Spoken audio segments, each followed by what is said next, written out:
designer, cofundadora do site vagasux.tech e adora se expressar através de ilustrações. Atuou no setor de audiovisual por mais de 6 anos e depois migrou para a área de UX design de forma autodirigida. Em seu processo de aprendizagem, investiu aproximadamente 651 horas de estudos, R$ 422 e documentou toda a jornada. Atua em projetos de UX design desde 2018 e atualmente estuda diferentes assuntos e compartilha seus aprendizados em seu Medium no UX Collective. Minha convidada de hoje é a Laís Lara. Laís, seja muito bem-vinda ao Carreira Talks e obrigado por participar aqui conosco. Show, muito obrigada também. Eu que agradeço esse convite e parabéns também pela sua iniciativa. Eu acho que é muito valiosa essa troca de experiências e aprendizados. Show de bola. Prazer é nosso ter você aqui.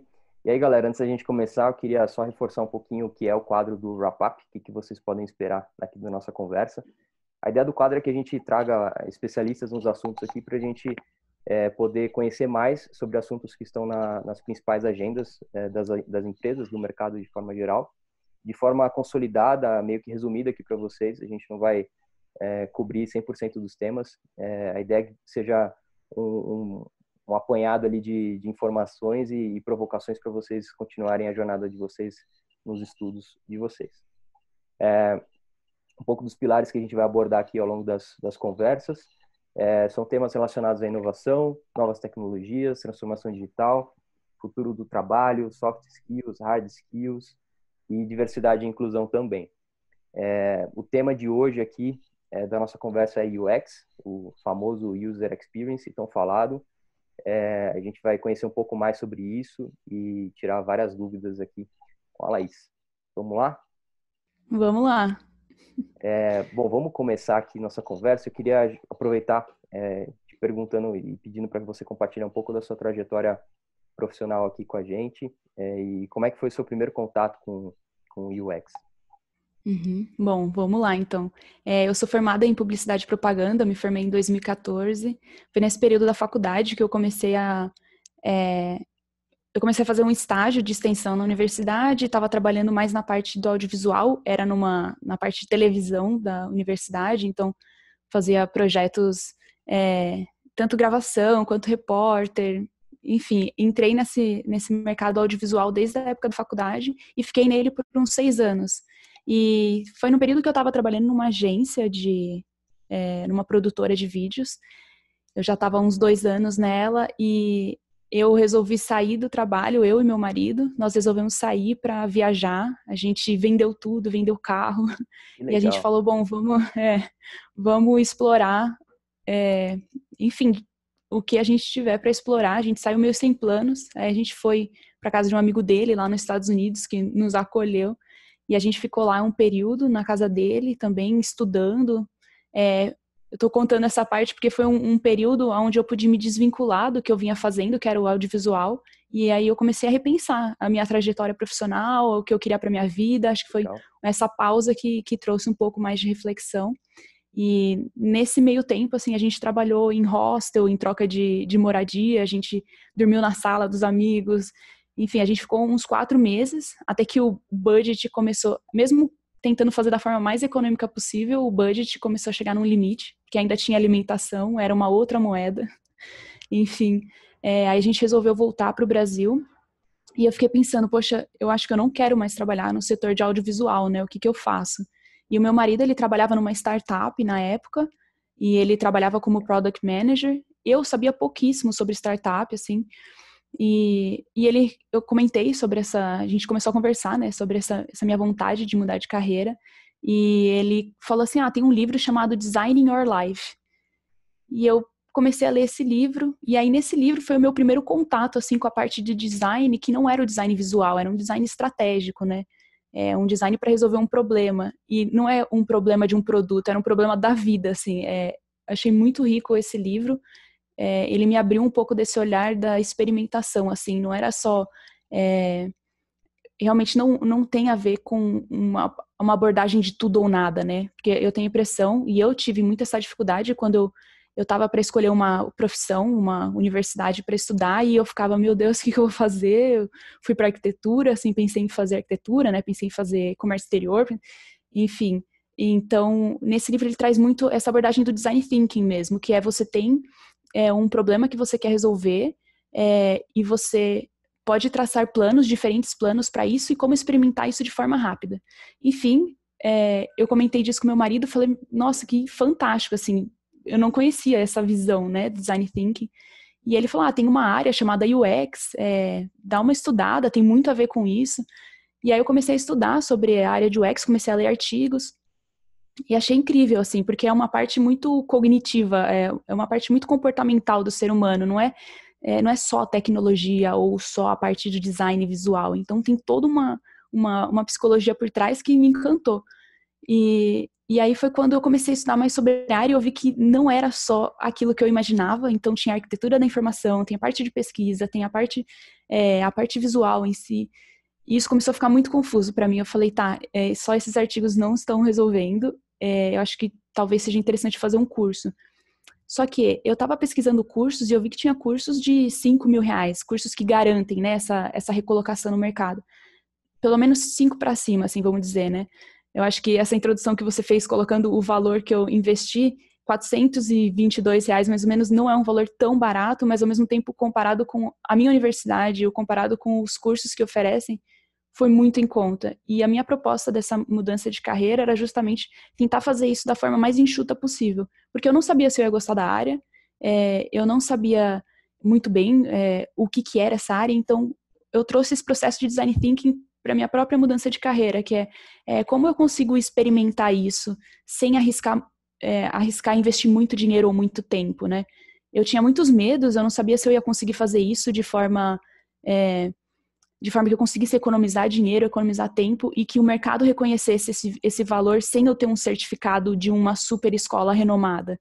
Então, um ponto foi eu começar a estudar o assunto de UX Design de várias formas. Então, eu fiz esse curso online no IDF, uma plataforma lá de fora que um dos presidentes desse curso é o Don Norman, que ele é uma referência também na área de UX. O curso estava em promoção na época, eu consegui um descontão, então eu paguei o curso por 1 ano, tinha acesso a todos os cursos ali dentro, comecei a fazer. Em paralelo, eu fui lendo vários livros também, estudando artigos, e foi quando eu comecei a colocar estudo em prática. Então eu vinha lendo sobre isso e eu queria colocar em prática. Você comentou, né, qual que foi meu primeiro contato, assim, né, com o UX, foi... Acho que, primeiro, toda essa trajetória de mudança de carreira, eu acho que tem muito a ver com o próprio UX, que você tem um ponto que você quer chegar e como fazer isso atendendo às suas necessidades, né? Então, eu procurei fazer isso e comecei a fazer o contato mesmo em projetos pessoais mesmo. Então, eu estava usando um dia um aplicativo ali do Enjoei, e aí eu vi um ponto que, eu fiquei com dúvida, será que outras pessoas teriam dúvida? Eu estava estudando sobre testes de usabilidade e essas validações. Eu falei, então vou fazer isso nesse aplicativo. É um projeto pessoal, ninguém me falou para fazer, o curso sugeria isso, mas também não ia ter alguém ali avaliando, mas eu fui fazer. Então, enfim, fui lá no Centro Cultural da Vergueiro fazer teste de usabilidade com as pessoas. Nessa primeira vez eu estava muito nervosa, meu marido foi junto, então até foi legal, porque como ele já tem experiência com isso, ele pôde me dar esse feedback, assim, tenta não enviesar, cuidado com, né, assim, dando uns toques que foram muito ricos. E aí Você não trabalhava no Enjoei? Não trabalhava no Enjoei, foi um projeto que eu fiz por conta mesmo para colocar em prática o que eu vinha estudando, né? Porque só ler parece que a gente entendeu o assunto, mas é quando você coloca em prática que parece que aquele assunto é realmente testado, né? E é fixado, exatamente. Então, eu vi muito esse valor de estudar e colocar em prática. E aí, não é só colocar em prática, mas é também compartilhar esse aprendizado. Então, eu comecei a compartilhar esses aprendizados no Medium, né? E aí foi quando eu comecei, então, a aplicar várias formas. Eu li um livro de arquitetura da informação e eu fiz um estudo de caso meio que levando os aprendizados de arquitetura da informação para o meu dia a dia. Então, como é que os assuntos se relacionam? Enfim, fiz alguns desenhos. Tudo isso eu coloquei no meu Medium. Eu fui compartilhando todos esses processos E estudando, passou um tempo, as empresas começaram a entrar em contato comigo, porque elas viram esses cases. Uma dessas empresas foi o Enjoei. E isso, passado um tempo, assim, nos primeiros 6 meses, algumas empresas já tinham começado a entrar em contato. Eu ainda estava receosa de entrar na área, eu queria realmente entender mais do assunto. Eu estava com receio. Eu estava lendo muito sobre as empresas que têm o falso UX, né? Que elas anunciam uma vaga de UX e você entra, não é UX. Eu estava com muito receio disso, porque eu estava gostando do assunto, eu não queria ficar engessada fazendo banner, por exemplo. Não era a proposta do UX. Se fosse alinhada essa expectativa, ok, mas não era o que eu queria. Então eu estava tentando filtrar bastante isso. E aí foi quando, passado um ano, o líder de design do Enjoei viu esse meu case deles online. Eu já estava fazendo umas outras entrevistas, assim, aceitei conversar com as empresas para entender, até para eu ficar mais confortável, né, com falar sobre o UX com outros profissionais. E aí, quando esse líder de design ele entrou em contato comigo, ele falou: olha, a gente não tem uma vaga para UX, mas a gente gostou muito do seu case, a gente viu, foi num momento em que a gente estava querendo trazer mais esse olhar de UX para a empresa, mas a gente não tem uma vaga aberta. E eu falei: eu também não estou pensando exatamente em entrar no mercado agora. E aí, enfim, a gente foi conversando, eu falei dos meus medos e também das minhas vontades, como a minha visão como profissional mesmo, o que eu queria. E ele também foi super aberto, como é que estava a empresa, o que eles esperavam. E a gente fechou um contrato de 3 meses. Então, novamente, veio o olhar da experimentação. O meu objetivo com todo esse processo de design, desde o início, será que eu consigo aplicar o meu conhecimento de design em projetos reais? Então, eu vim fazendo isso. E aí, nesse momento, foi o projeto real no mercado mesmo. E aí foi incrível, assim, eu fiquei esses 3 meses lá, um mês e meio mais ou menos, eles disseram que queriam queriam me contratar, não, vamos contratar você CLT, você vira, né, faz parte, ao mesmo tempo que eu comecei a ler outros assuntos também, sobre validação de produto, enfim, vou dar um desfecho aqui, mas aí foi esse momento que eu fiquei os 3 meses lá, foi o meu primeiro contato profissional, mas o contato mesmo com o UX foi, acho que, nesses projetos pessoais. E aí foi quando eu resolvi encerrar esse ciclo de 3 meses mesmo no Enjoei para começar outros projetos pessoais. Que legal. Daí, antes da gente pular para os projetos aí, que é a minha próxima pergunta, Uhum. em algum momento passou pela sua cabeça mostrar para a turma lá do Enjoei o trabalho que você fez com o aplicativo? Porque eu entendi que você não mostrou, não procurou eles para mostrar, né? Você colocou no seu Medium e eles te acharam. Isso, exatamente. Pois é, eu acho que na época, se não me engano, meu marido comentou, por que você não manda? Mas eu tava com muito receio mesmo, eu não estava me sentindo segura e, ao mesmo tempo, eu também, eu não sei, eu não imaginava que poderia acrescentar tanto assim, sabe? Eu acho que esse é um aprendizado também, né? Talvez compartilhar isso logo no início, em vez de esperar, talvez, né, eles encontrarem. Não, eu achei a ideia incrível, assim, de você pegar um software e ir para a rua e testar e, enfim, colher ali as percepções sem nem ter vínculo com a empresa. Eu acho que é uma forma super legal de você aprender e fixar o aprendizado, como você bem colocou. E, nossa, pensando como empresa, eu adoraria contratar uma pessoa que tivesse esse ímpeto, né? Então, puta, super legal. Show. E aí me conta, como é que foi depois desses 3 meses, o que foi esse projeto? Como é que foi? Conta aí, tô curioso. Pois é. Então, eu estava lendo alguns livros sobre validação de produto. Eu li aquele, não só validação, mas sobre produto, mesmo para eu começar a ter uma visão do geral Tá. Um pouco melhor, né, sobre o que era essa área como um todo. E um deles era um livro The Right It, que é do Alberto Savoia. Ele era um ex-inovador do Google. E achei bem interessante nesse livro que o foco é você validar as suas ideias da forma mais rápida, mais barata possível, porque ele fala, né, 90% das ideias vão falhar do mercado, vão falhar. A gente vê os produtos do Google, os produtos que deram certo do Google, mas se você pega, tem uma lista de todos os outros que não deram certo. São produtos que tinham profissionais excelentes, que tinham condições excelentes, que tinham todas os recursos, né, financeiros para funcionar e não funcionaram. Porque às vezes não é o fit com o mercado, não é o que o mercado quer, enfim. É como validar tudo da forma mais enxuta possível. E aí eu comecei a ler também sobre Product Discover, então validar as ideias. E a ideia era eu aprender com esse processo. Então, novamente, é pegar o que eu estava lendo e tentar colocar na prática. Então, o meu maior objetivo com esses projetos era o aprendizado, um aprendizado rápido mesmo, e claro que a possibilidade de talvez trabalhar em algo que eu né, pudesse liderar aquilo, assim, né, tocar. Então, um dos projetos foi enfim, validei um projeto antes do Vagas UX, foi um projeto, uma plataforma de arte, aí eu entrei em contato com alguns artistas, fiz algumas pesquisas, eu não tinha Instagram, aí eu tive que fazer Instagram para encontrar as pessoas. Enfim, foi um projeto com muitos aprendizados. E aí depois, nesse meio tempo, estava eu e meu marido nessa época de validação de ideias, né, que a gente chama, foi um período nosso. E aí ele surgiu com a ideia de fazer uma plataforma voltada para um nicho. Então a gente queria validar essa hipótese. Será que existem interessados em um site de vagas voltado a um nicho? E nós dois gostamos muito da área de UX e a gente começou a querer validar essa hipótese no mercado de UX. Então, a gente lançou o site Vagas UX no ar.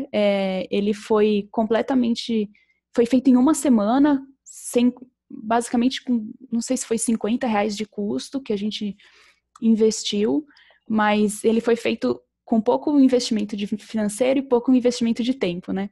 E foi muito interessante porque é como funciona esse Product Discovery, né? Você tem uma ideia, você quer validar uma hipótese e você tem um protótipo. Então, a gente fez isso sem código algum. O site, até hoje, na verdade, eu mantenho, ele vem sendo alimentado de forma manual.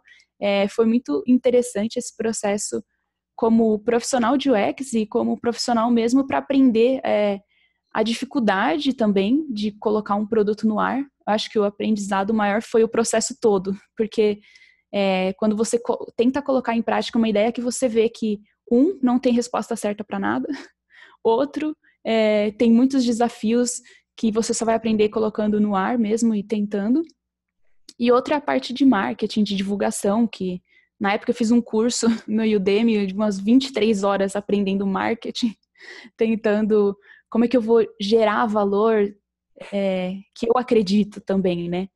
Então, enfim, esse foi um projeto que teve muitos aprendizados, assim, foi bem rico.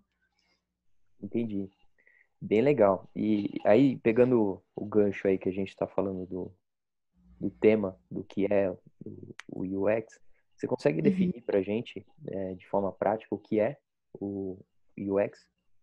Uhum. Bom, vamos lá. UX é curioso porque se você pesquisa o que é UX, 10 pessoas vão dar respostas um pouco diferente, mas eu acredito que eu resumiria de uma forma assim, UX, né, User Experience, que seria a experiência do usuário, ele envolve todos os aspectos de interação que uma pessoa tem com um produto ou um serviço. Então, cada vez que a pessoa usa um produto ou um serviço, ela tem alguma sensação com aquilo, ela tem uma expectativa com aquilo, ela tem as referências dela com aquilo. Então, quando você consegue fazer dessa experiência algo intuitivo e fácil, é quando a gente meio que chamaria, seria um bom design, um bom UX, assim, quando você conseguiu facilitar essa experiência para essa pessoa. Então, ela está usando o teu produto, o teu serviço, sem pensar como ela vai fazer aquilo. Ela simplesmente está usando aquilo. A gente até brinca, né? Tem alguns autores que falam que o bom design, ele chega a ser invisível, né? Porque a pessoa ela não para pensar, ela simplesmente está chegando no objetivo dela. Então, acredito que esse é o objetivo mesmo do UX e do profissional, né, de UX.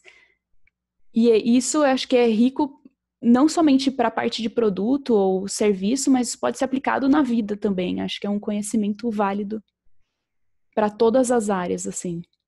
Legal. E aí pergunta, ele pode ser aplicado em negócios físicos? Assim, Sim. porque acho que uma dúvida, uma pergunta que pode surgir também. Poxa, é só com aplicativo, é só com site, é só com tudo? Porque às vezes eu entro em Uhum. algumas lojas que tem um monte de coisa na frente, não acho nada. Isso também é UX? Com certeza, isso tudo faz parte da experiência do usuário, pode ser aplicado, sim, em locais físicos, pode ser aplicado na vida mesmo. Um exemplo que eu gosto bastante, assim, o poupa-tempo, por exemplo, né? O poupa-tempo é um lugar gigante, você chega lá, você não sabe para qual lugar você tem que ir, você tem que tirar a tua CNH, aí você chega lá, e aí imagina a experiência, você chega, a pessoa fala, então você vai reto, vira à direita, vira à esquerda, depois na terceira porta entra à direita. Enfim, você vai se perdendo no meio do caminho, né? Não é algo tão intuitivo. Mas aí o que eles fizeram? Você chega lá, você pergunta, onde que eu tiro a CNH? A pessoa fala, segue aquela faixa preta. A faixa preta, ela simplesmente te leva de um ponto a outro sem que você precise ficar parando, para onde que eu tenho que ir? Não, você segue a faixa preta. Esse eu acho que é um exemplo legal de passar, assim, da experiência do usuário sendo aplicada num lugar físico. É algo que as pessoas, às vezes, a gente chega lá e a gente não para pensar, puxa, alguém pensou nisso. Mas é incrível você pensar que um lugar gigante como esse, existe uma forma de você chegar a um ponto a outro sem ter muito atrito no meio do caminho. Eu acho que esse seria um exemplo também. Bem legal.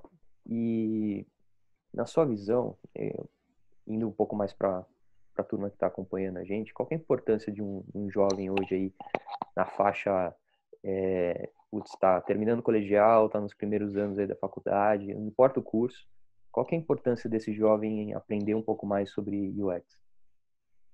Bom, eu acho que pensando que o UX é voltado à experiência das pessoas, eu acho que qualquer área, qualquer profissão, qualquer pessoa pode se beneficiar disso, porque é muito sobre empatia também, é sobre você enxergar o outro, entender as necessidades do outro, saber ouvir o outro também e conseguir entregar valor em cima disso. Então, eu acho que independente da área, acho que se importar com a experiência das pessoas é algo muito rico, que pode agregar para qualquer pessoa. E eu acho que também, pensando que, agora, voltando até um pouco para o lado da tecnologia mesmo, é algo que está cada vez mais crescendo, essa transformação digital, eu acho que cada vez mais vão precisar desse tipo de profissional. Então, mesmo quem não quer seguir nessa área, eu acho que já é muito importante estudar, porque exigem habilidades de escuta, de empatia, de um pensamento crítico, estratégico, de você saber o porquê que você está fazendo aquilo. Acho que independente da área é uma coisa muito rica para qualquer jovem, qualquer pessoa, na verdade, independente da faixa etária. Importante mesmo. A gente deu um exemplo agora, você deu um exemplo agora há pouco de locais físicos, mas também é uma coisa que eu percebo também dentro de processos. A gente trocou umas figurinhas antes aqui e eu contei um pouco para a Laís aqui um pouco da minha trajetória com o Lean, e a cultura Lean, ela prega muito que a gente precisa gerar valor ali para o nosso usuário, as coisas estão muito interligadas. Então, mesmo se você trabalhar numa área que gera relatório, assim, eu trabalhei numa época numa área que era de analíticas, assim, a gente gerava uns relatórios malucos lá, e era um ponto importante que a gente tinha como premissa ali, que, poxa, as pessoas estão conseguindo entender desses gráficos todos que a gente está gerando aqui, essas letras miúdas que a gente está colocando aqui debaixo do gráfico, todos esses disclaimers. Então, acho que é essa vontade, né, de se colocar no lugar da pessoa, de que vai receber aquela informação, aquele processo, aquele serviço, aquele produto, o que quer que seja, né, é muito importante. Você falou de algumas habilidades aí. Que tipo de habilidade que você, se você puder explorar um pouco mais as habilidades aí que um profissional que está começando aí numa área de UX, ele precisa investir energia para desenvolver, assim? Você pode falar um pouco mais das habilidades, até fazendo um paralelo com a sua experiência com o site o projeto das vagas, né? Porque é uma coisa que as pessoas tendem a colocar ali no job description das vagas ou coisas assim.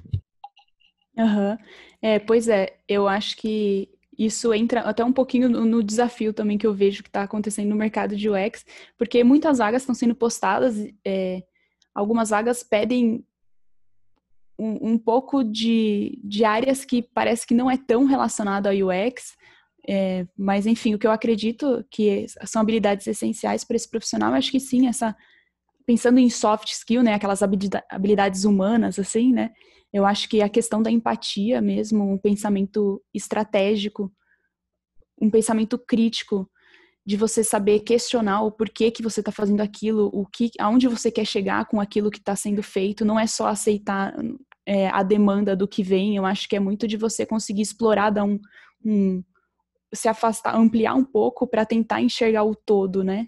E então acho que pensando em habilidades humanas seria então essa parte de empatia, escuta ativa mesmo, né? De você saber se colocar no lugar do outro, saber ouvir, saber questionar, pensamento estratégico. Uma coisa que está ficando muito forte realmente, talvez já era, né, na área de UX, mas é esse entendimento um pouco do negócio, para você saber se comunicar com as diversas áreas. Então, se uma pessoa está falando sobre um tipo de proposta, um tipo de crescimento, não adianta eu ficar falando de persona com ela que a gente não está falando a mesma língua, assim, é como a gente conseguir se comunicar para um entender o valor do que o outro quer, assim, né, e casar essas áreas. E pensando em habilidades técnicas, eu acho que inicialmente o importante é começar a entender os fundamentos do design, as metodologias, os princípios mesmo de design, de UX, e um pouco na base, até para saber se é o que a pessoa quer mesmo, né? Mas eu acho que entender um pouco dessa base antes de escolher qual área que vai seguir. Porque o UX é um guarda-chuva gigante, assim, né? Tem muitas áreas ali. Então, pode ser que a pessoa vá ficar na parte mais do visual, que é onde geralmente as pessoas tendem a associar o design, né? Só que essa parte técnica de ferramentas, eu acho que isso ficaria um pouco para depois, assim. Então, eu focaria muito nessa base, nessa parte comportamental humana, para você saber o porquê que você está fazendo aquilo e aonde você quer chegar com aquilo. Legal. E aí eu queria te perguntar um pouco agora, olhando para o futuro, quais tipos de transformações que essa área deve passar? E aí se você puder também fazer um paralelo junto com o cenário que a gente está vivendo hoje de coronavírus, né, que mudou-se muito, agora a gente passou a consumir muito mais pelas plataformas, a interação está sendo quase 100% pela videoconferência, né, dentro das empresas. E aí, uma última pergunta junto com esse bolo aí, para te complicar um pouco a vida, como que você percebe as interações dentro do dia a dia nas empresas de UX com a chegada agora desse cenário de home office e de distância? Porque, só um complemento aí, eu tenho sentido uma necessidade de a gente adaptar a forma como a gente fazia alguns processos de criação, por conta que era todo mundo junto com post-it e estava muito mais fácil ali, aquela interação de rabiscar na parede, do que agora, onde a gente está com um vídeo, a gente tem que escrever no caderno e virar assim para as pessoas, sabe? Como é que você percebe essa mudança? Bom, então vamos ver se eu lembro de responder essa. Qualquer coisa você pode me puxar de volta. Tá bom. Mas começando então pelas transformações, né, que acho que tem a acontecer na área de UX. Eu acho que está muito forte assim o potencial mesmo da tecnologia. Acredito que com a chegada desses novos dispositivos, né? Então agora tem tecnologia de voz, de realidade virtual, realidade aumentada.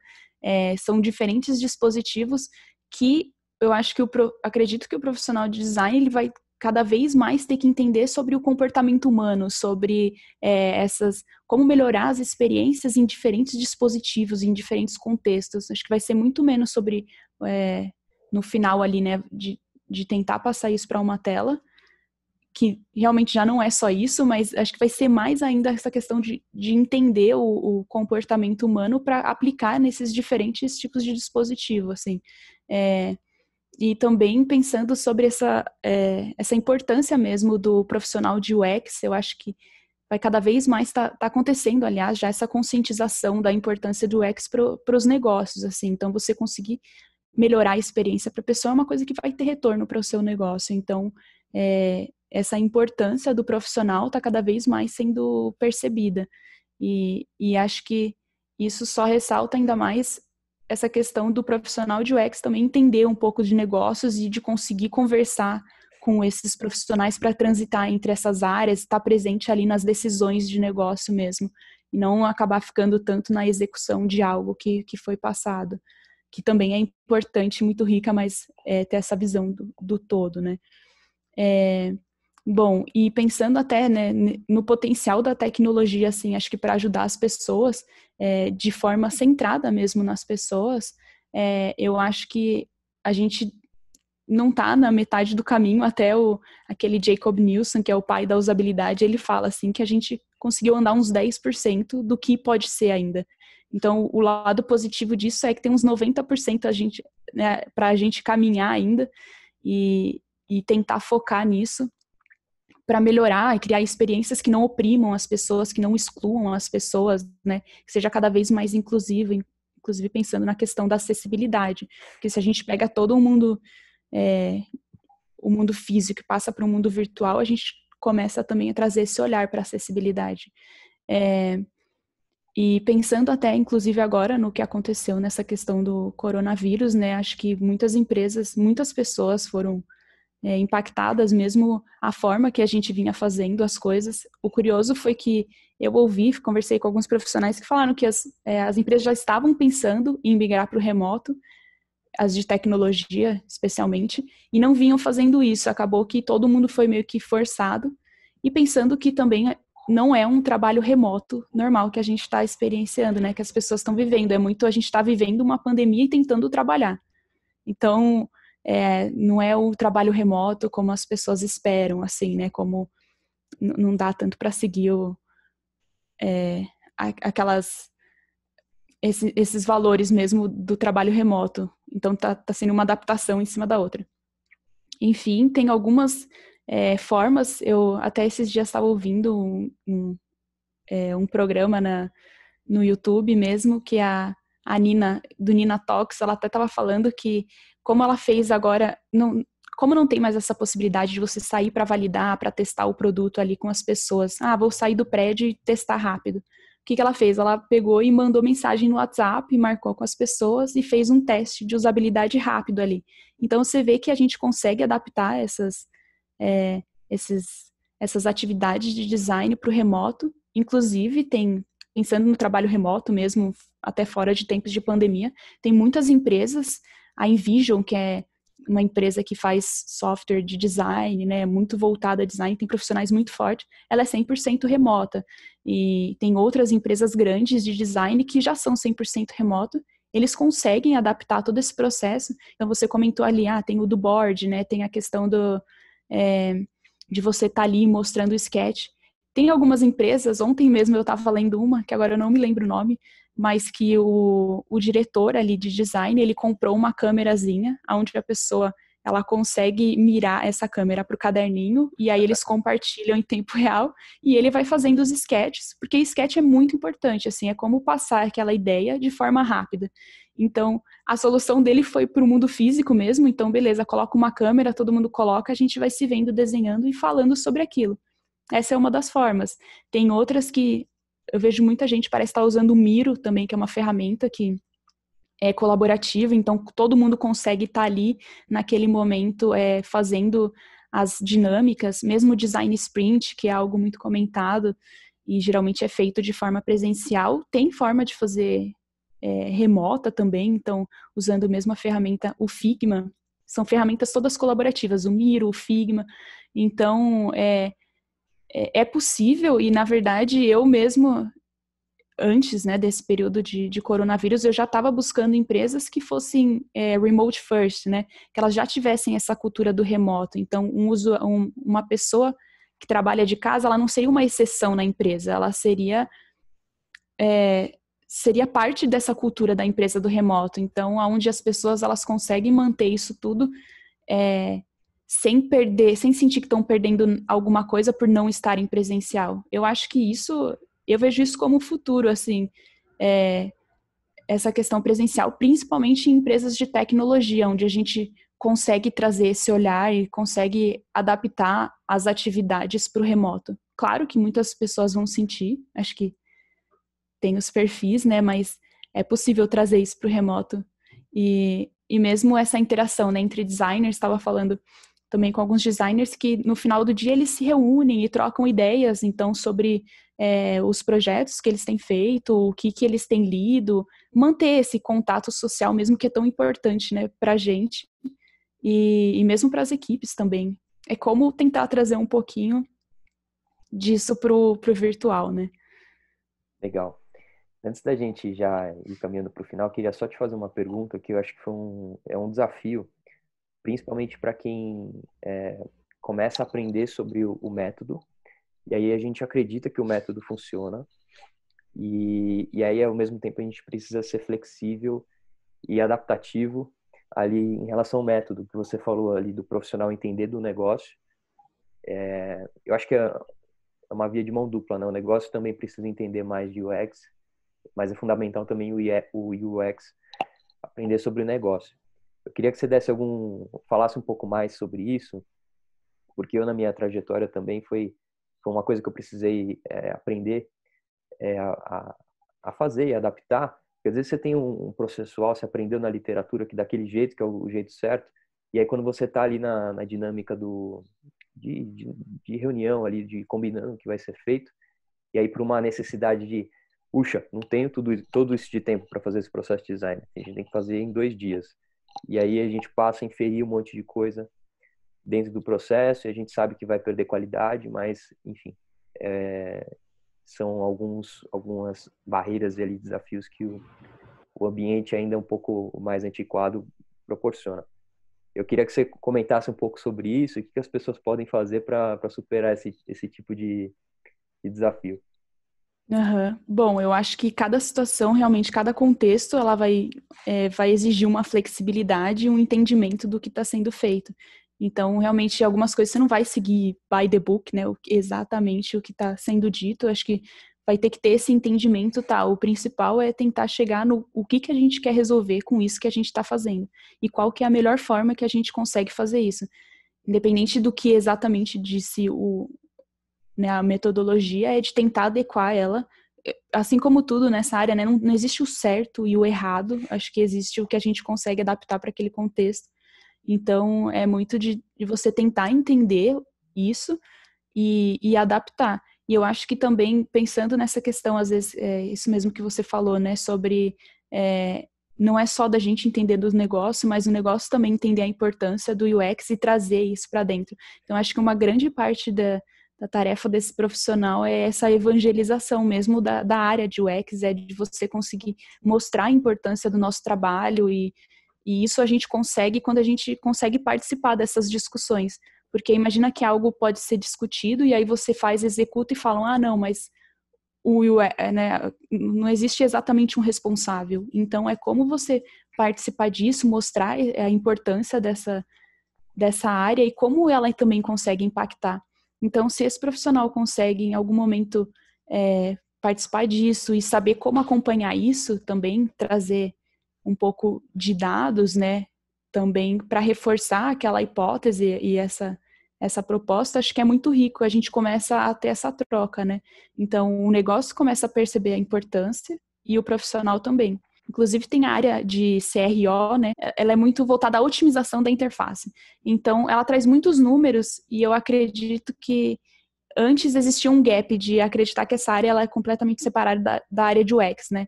Mas, na verdade, se você for pensar, você consegue entregar valor para o negócio quando essa pessoa consegue enxergar o valor naquilo que está sendo feito. É porque, às vezes, as pessoas ficam muito preocupadas em, vamos alterar um botão para ver o que isso gera no negócio, vamos fazer uma alteraçãozinha pequena aqui para ver o que isso resulta. Mas, na verdade, tem muito a ver com você tentar enxergar esse fluxo como um todo e depois você consegue metrificar isso, você consegue mostrar que gerou conversão, gerou resultados para a empresa. Então, acho que é como tentar trazer um pouco mais desse olhar também para Sim, ambas as áreas começarem a enxergar o valor uma da outra. sim. E aí, um recado para todos, né? Acho que se eu puder também compartilhar alguma coisa aqui sobre isso, se você é um profissional de UX de uma empresa de cosmético, você também precisa estudar cosmético, o mercado de cosmético. Se você está num banco, a mesma coisa. Se você está numa empresa de engenharia, a mesma coisa. Até para facilitar esse ponto que a Laís colocou aí de você poder traduzir um pouco dos números, mesmo que não tenha uma área de CRO na sua empresa, mas que você consiga mostrar, ó, sabe aquela dor que o usuário tem, ou sabe aquela oportunidade de mercado XPTO, a gente pode suprir essa necessidade se a gente fizer alguma coisa parecida com isso. E aí, para os profissionais de negócios, puta, trabalha com investimento, de novo, com cosméticos, vocês também precisam aprender sobre alguns conceitos sobre o X, né? Para que também as coisas fluam melhor. Né? Uma coisa não está separada da outra. Porque às vezes eu vejo muito isso de... eu sou da área de jurídico, advogado, então meu negócio aqui é o direito, não é entender um pouco da dinâmica do negócio, sabe? E eu vejo muitos silos bem definidos ainda dentro das empresas. Né? Acho que o desafio grande que a gente tem no mercado, de maneira geral, é como é que a gente deixa, se não por meios horizontais, né, de forma forçada, mas até que isso aconteça, como é que a gente desperta esse interesse nas pessoas de conhecer sobre as outras dinâmicas, né? Com certeza. Bom, caminhando para o final, senão a gente vai ficar o dia inteiro aqui falando sobre UX, eu queria que você desse um conselho para os jovens que estão mais interessados, aí uma dica, um conselho para os jovens que estão mais interessados aí em começar a estudar essa jornada aí de UX. E você recomendou vários livros aí, pessoal, vou colocar todos na descrição depois. Mas se você puder recomendar cursos, livros, onde que as pessoas podem ir, aproveitando aqui, eu vou colocar o link do seu Medium e toda aquela jornada que eu tô curioso para ver como é que foi, para as pessoas poderem ver também. Ah, legal. Boa. Bom, então eu acredito que eu não sou muito fã de conselhos, mas acho que essa questão mesmo, uma dica, algo importante, acho que seria estudar realmente sobre a área, talvez de forma um pouco aprofundada. Talvez não no início, mas acho que começar a estudar para entender um pouco mais sobre a área, né? Ver formas de experimentar isso. E depois ir se aprofundando realmente nos fundamentos, assim. Tentar desenvolver um pouco mais esse olhar crítico e começar a aprofundar nisso. E depois colocar em prática. Eu acho que é muito importante você estudar e colocar em prática, postar esses cases, mesmo para receber feedback, para começar a compartilhar esses aprendizados. Acho que isso é muito importante para quem lê e para quem faz isso também. E começar a desenvolver também uma parte, aquela habilidade humana de empatia, que empatia é o coração do design. Então, como começar a aprender essas outras habilidades em paralelo, né? No dia a dia mesmo, uma escuta ativa com alguém, acho que isso pode ser muito rico para a área também e para a pessoa. E sobre fontes de informação, né? Eu acredito que, para mim, é muito rico aprender através dos livros e de artigos. Eu citei alguns aí, acho que outros também, para quem está começando, seria o Design do Dia a Dia, do Don Norman. Tem um que é Não Me Faça Pensar, do Steve Krug, que é bem legal. Tem um em inglês que é Practical Empathy, da Yin Yang, ela é uma pesquisadora também de UX. É um livro fantástico, assim. Tem um site que eu gosto muito de acompanhar, ler os cases. Acho que ele traz um pouco tanto de UX quanto essa parte de negócio, que é growth.design. Muito legal. E, bom, tem o Medium, o UX Coletivo, posta bastante conteúdo na área de UX. Tem um artigo, tem esse da minha jornada, né, que eu postei vários links ali no meio, inclusive do curso que eu fiz e dos livros que eu li. Mas também tem um artigo que é chamado Como Começar em UX Design, um guia completo. Ótimo. Então, esse artigo também está lá, tem vários links, vários eventos, conteúdos que acho que pode ajudar para quem está começando a explorar um pouco mais sobre esse universo. Show de bola. Aí, além de todos esses links, eu vou colocar também os contatos aqui da Laís, depois na descrição, as mídias dela, para vocês acompanharem. E, Laís, queria super te agradecer pela sua atenção, pela agenda, foi super legal.